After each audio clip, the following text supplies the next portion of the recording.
ചോദിച്ചു കേട്ടില്ലേ? കഴിഞ്ഞ ഒരാഴ്ച നീ എവിടെയായിരുന്നു? ഞങ്ങൾ ആരെങ്കിലും 10 മിനിറ്റ് ഒന്ന് പുറത്തേക്ക് ഇറങ്ങിയ എന്തായിരുന്നു നിന്റെ ബഹളം? ഡെഡിക്കേഷൻ ഇല്ല, റെസ്പോൺസിബിലിറ്റി ഇല്ല. എന്നിട്ട് ഇപ്പൊ ഇതാണോ നിന്റെ ഡെഡിക്കേഷൻ? ഇനി അന്വേഷിക്കാനും വിളിക്കാനും ഒരിടവും ബാക്കിയില്ല. എവിടേക്കായിരുന്നാലും പറഞ്ഞിട്ട് പോരുതോ? മറ്റുള്ളവർ അനുഭവിച്ച ടെൻഷൻ. ശിവ ശിവ. എടാ, വളരെ കഷ്ടപ്പെട്ട് ഉണ്ടാക്കിയെടുത്തൊരു പേരുണ്ട് നമുക്ക്. അത് ഈ കായലിൽ കലക്കി കളയരുത്. ഞാൻ അത് വെറുതെ ഒന്നുമല്ല, വേറെന്തോ ഉണ്ട്. അതെ, ഒന്നുമില്ല. കൂട്ടുകാരോട് കള്ളം പറയരുത്. നീ വേറെ എന്തോ ഒളിക്കുന്നുണ്ട്. Leave it. പറഞ്ഞ സമയത്തിനുള്ളിൽ സോങ്സ് തീർത്തില്ലെങ്കിൽ പിന്നെ ഡൊമിനിക് അച്ഛൻ ആകെ വയലന്റ് ആവും. ഇനി നീ ഇവിടുന്ന് എവിടേക്കും പോകുന്നില്ല, ഞങ്ങൾ സമ്മതിക്കില്ല.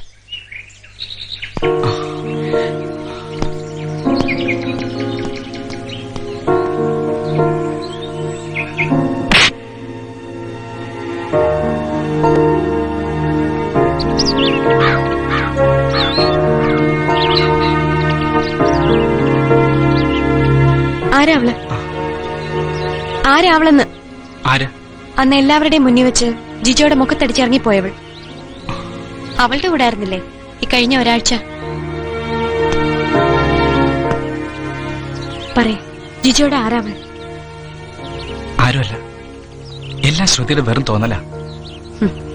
വെറും തോന്നൽ. അങ്ങനെ തന്നെ ആവട്ടെ. എന്തോ എന്റെ മനസ്സ് പറയുന്നു ജിജോ എന്നിൽ നിന്ന് അകലുകയാണെന്ന്. എനിക്ക് പേടി തോന്നുന്നു. ജിജോയുടെ ഈ മാറ്റം.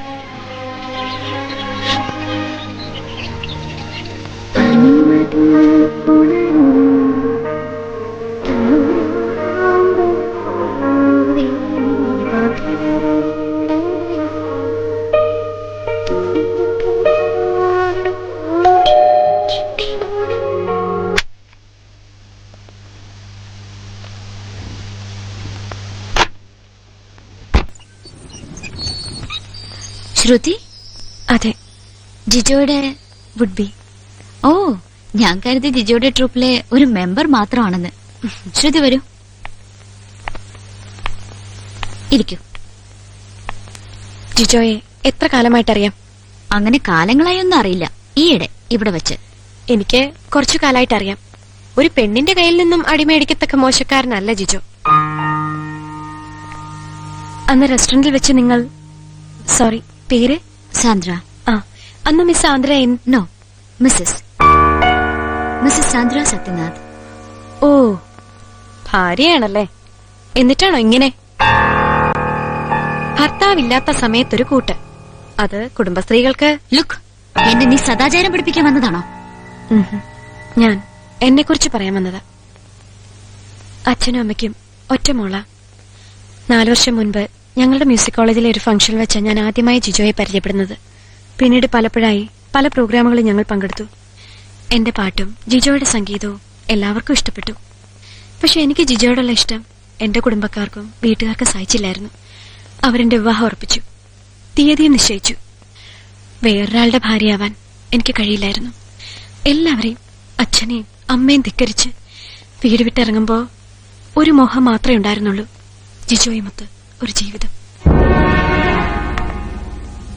ഇപ്പോ നിങ്ങളാണ് എന്നെ ജിജോയിൽ നിന്ന് അകറ്റുന്നത്. എന്തിന്? ഭർത്താവുള്ള നിങ്ങൾ എന്തിനിങ്ങനെ? നേരം പോക്കാണോ? ആണെങ്കിൽ അതിന്റെ വില എന്റെ ജീവിതമാ. ജിജോയെ നഷ്ടമായ പിന്നെ ഞാനുണ്ടാവില്ല. എനിക്ക് ജീവിക്കണം ജിജോയോടൊപ്പം. നിങ്ങൾക്കൊരു കൂട്ട് വേണമെങ്കിൽ അതിന്റെ ജിജോയെ മാത്രം കിട്ടിയുള്ളൂ. പ്ലീസ്, എന്നെ ജീവിക്കാൻ അനുവദിച്ചൂടെ?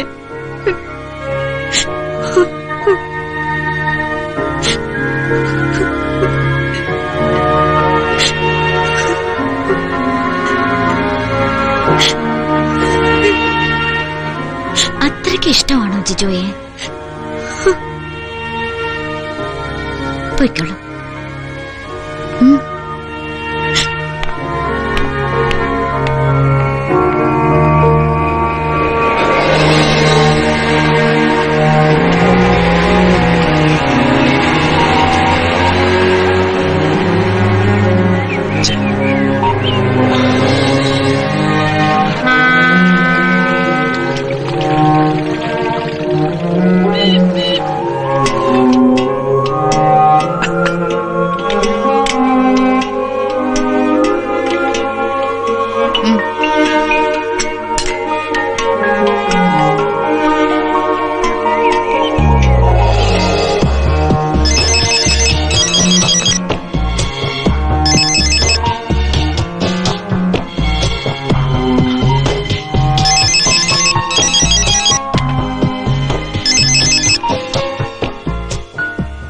എത്ര നേരമായി വിളിക്കുന്നു?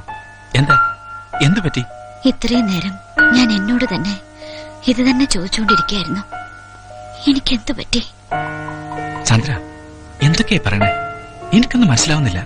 എനിക്ക് എന്തിനായിരുന്നു ഇങ്ങനെയെല്ലാം? ഞാൻ എന്നെ മറന്നു, എന്റെ ഭർത്താവിനെ മറന്നു. ഇത്രയും വലിയൊരു തെറ്റ് ഞാൻ എന്തിനു ചെയ്തു? ചന്ദ്ര, ജിജോ, ഇനി എന്നെ വിളിക്കരുത്. ഇനി ഒരിക്കലും നമ്മൾ തമ്മിൽ കാണരുത്, പ്ലീസ്.